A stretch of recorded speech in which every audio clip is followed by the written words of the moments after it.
জি হুজুর করা বিরোধী দলের রাজনৈতিক বৈশিষ্ট্য নয়। বাজেট কোনো দলের নয়, বাজেট সরকারের বা জনগণের। অতীতে বাজেট পেশের পরপরই সরকারি দল স্বাগত মিছিল করেছে, বিরোধী দল প্রতিবাদ বিক্ষোভ মিছিল করেছে। সংসদের ভেতরে বাইরে সরকারি দল বিরোধী দল পরস্পর বিপরীত পেয়ে কথা বলবেই, এটাই গণতন্ত্রের চরিত্র।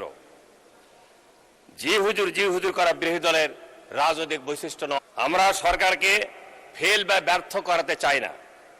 আমরা সরকারকে জনবান্ধব, দুর্নীতিমুক্ত, গতিশীল রাখতে চাই বলেই কঠোর সমালোচনা করি। এটাই আমাদের সংসদীয় অধিকার, দায়িত্ব, কর্তব্য। আমরা বিশ্বাস করি দেশের উন্নয়ন বাড়াতে হলে উন্নয়ন বাজেট বাড়াতে হবে এবং সেই জন্য স্বাভাবিকভাবেই রাজস্ব বৃদ্ধি করতে হবে। তবে জনসাধারণের সহনীয় মাত্রায় থাকতে হবে। উন্নয়নের বাধা হচ্ছে অস্বচ্ছতা, অদক্ষতা, দুর্নীতি, ঋণ খেলাপি, অতিরিক্ত সুদের হার।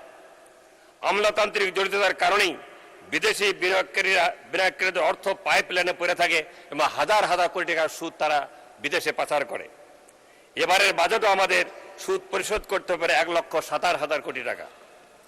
মাননীয় স্পিকার, আমার মনে হয়েছে মাননীয় অর্থমন্ত্রী জাতিকে অন্ধকারে রেখে নিজেকে বাহাবা নিতে চান নাই, বরং বাজেট বক্তৃতা তিনি অনেক সত্য কথাকে সত্য হিসেবে স্বীকার করেছেন এবং অর্থনীতির ক্ষেত্রে ভয়াবহ চিত্র তুলে ধরে জাতিকে সতর্ক করেছেন।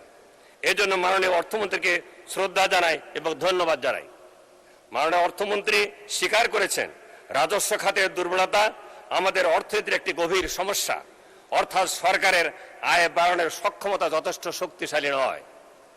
2025-26 সালের রাজস্ব আয়ের লক্ষ্যমাত্রা ছিল 5,88,000 কোটি টাকা।